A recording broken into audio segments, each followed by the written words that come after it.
Hello, fellow Rebel Capitalists. Hope you're well. So some shocking statistics just came out about the purchasing power of the average American and how it is rapidly declining. I mean, this is, boy, you got to sit down for this video because these data are going to completely blow your mind. And I mean, I hate to go over this because it's depressing in a way, but we can't keep our heads buried in the sand. That's for sure. We have to know, be realistic about what's happening with the economy and the average Joe and Jane. So let's get over to this tweet that I just retweeted from Macro Alf.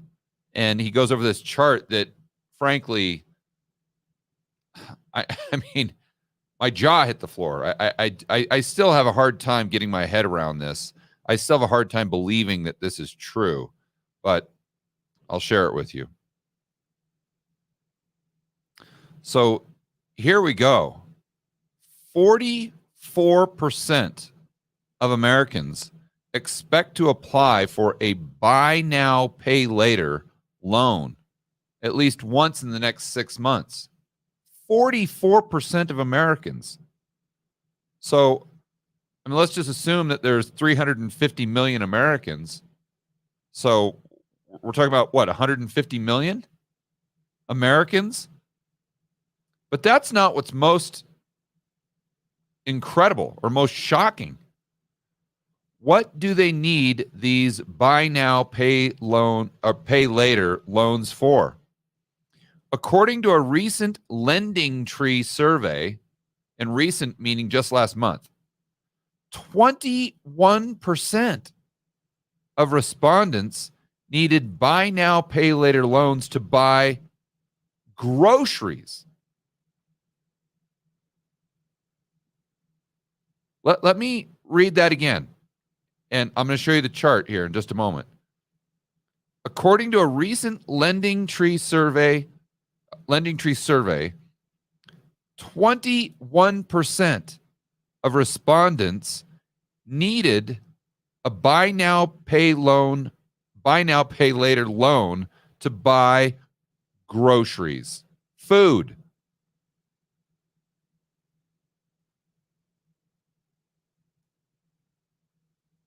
I mean, like I said, this is just unbelievable. What consumers, let's see if I can expand this here. What consumers have bought with buy now, pay later loans?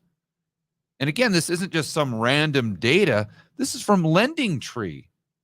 I mean, you would assume that they've got their finger on the pulse of this stuff. So 46% of the people that are taking out these loans are using them to buy clothing, shoes and accessories, wallets, scarves, jewelry, etc. I mean, jewelry I kind of get. Clothing? I mean, and I know what a lot of you are saying that, oh, George, even back in the day, they had the kind of the buy now, pay later thing at like Nordstrom's, and I forgot, is that what they called it? No, they had a name for it.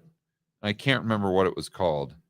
It was basically the exact same thing, but what you would do when I was growing, or this is probably in the 90s, is you'd go to like Nordstrom's and you'd put down a deposit and they'd hold the clothing for you for like a couple days, and you'd come back and then you'd pay for it and then you'd get it.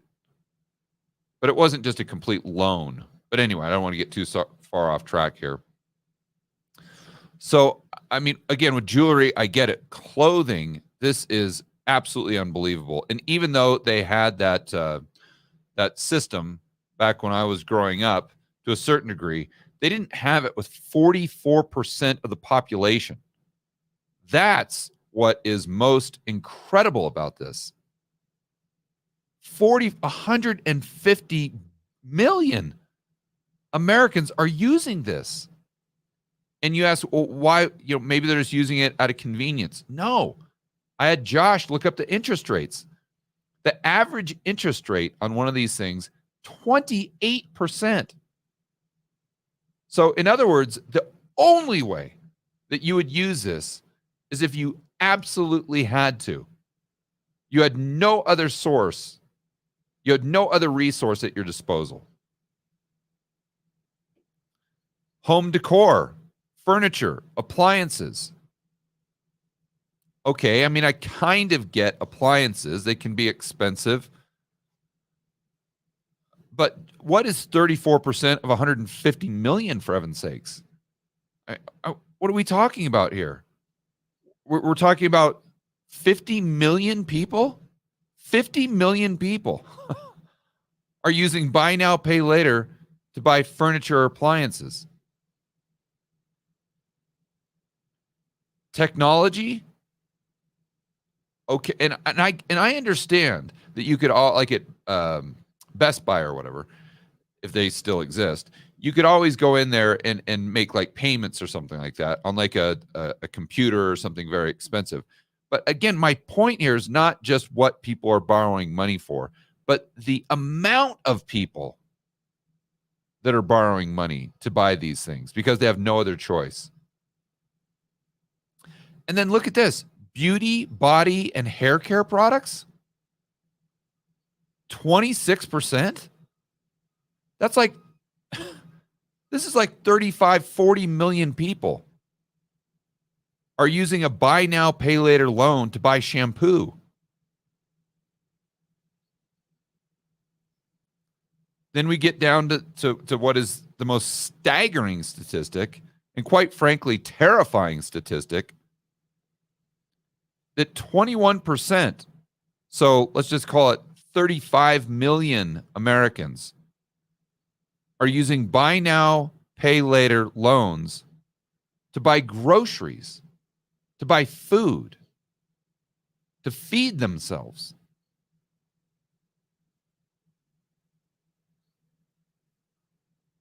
So then we have to ask the question, why? Because obviously what we really need to understand is what are the probabilities of this getting better or worse? So in order to dive down that rabbit hole or connect these dots, might be a better way of saying it, we have to ask why. And the main reason this is happening, this chart right here, is because people have less purchasing power today than they did in 2019. And you say, George, well, nominal wages have gone up. Yeah, right. But they haven't gone up as much as inflation. They haven't gone up as much. So if your paycheck goes up, it's not a good thing if the price of the stuff you buy goes up even higher. That's the easiest way that I can put it. And that's exactly what has happened. And you say, well, George, why hasn't it had a big economic impact up until now? Because we had the stimmies, we had the PPP. We had the get out of jail free card. Don't have to pay your rent. Don't have to pay your mortgage. Don't have to pay your student loans. We had all of these temporary, maybe they'll be permanent in the future, but as of right now, we had all of these temporary programs. We had this temporary, artificial, unsustainable purchasing power that was gifted to Americans in aggregate total that have allowed them to pay their bills and have compensated for the fact that their incomes haven't gone up at the same rate of inflation. But now the music is done. The musical game of the game of musical chairs is over. Now all of a sudden, we've got to pay the price. The chickens are coming home to roost. And again, this is exactly what we see play out in the yield curve. It's exactly what the yield curve is predicting. So if it is true that the reason 35 million Americans are buying groceries with a buy now, pay later loan is because their purchasing power overall has gone down. And by the way, what I pointed out in this tweet is, remember, this is with the unemployment rate at 3.5%. What happens in a recession? What happens in an economic depression?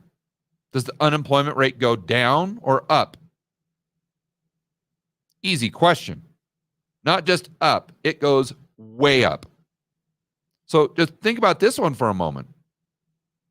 Assume that the unemployment rate goes up to 7, 8, 9, 10%. How many Americans are going to be buying groceries with buy now, pay later loans then? And oh, by the way, what are the interest rates going to be? 28%? Wrong. Way higher. Why? Because the probability of that person paying back the loan is much lower. Overall, because the unemployment rate is higher, the economy is worse, and fewer people have jobs. Therefore, the institutions that are giving these loans, obviously, they're going to have to compensate for that risk by increasing the interest rate. So if we go into an environment, which we likely will, where the unemployment rate goes up, the interest rate goes up, more Americans, I mean, who knows, 50, 75 million Americans might need buy now, pay later loans to buy food in the next 6 months, or maybe in the next year. I mean, just, again, it's staggering.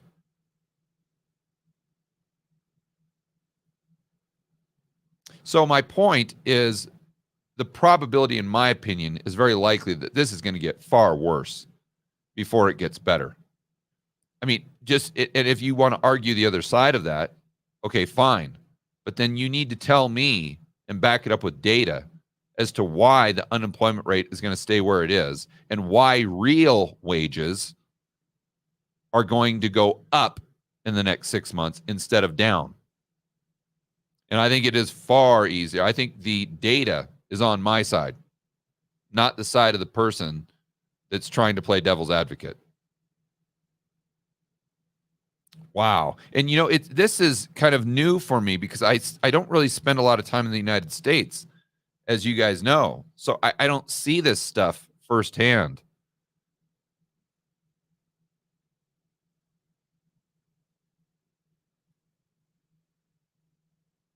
It's sad. It's sad but true. It's going to be a tough year ahead. That's unfortunately my base case. And I think as smart, prudent rebel capitalists, we need to prepare for that high probable outcome right now. All right, guys, try to enjoy the rest of your day. It's tough after that chart, I know. But as always, make sure that you're standing up for freedom, liberty, free market capitalism. Make sure that you start preparing now. There's no downside to prepare for the economy getting pretty darn bad here within the next year. If it doesn't come to fruition, great. That's fantastic. But there's no downside to being prepared. All right, guys. Enjoy the rest of your day. See you in the next video.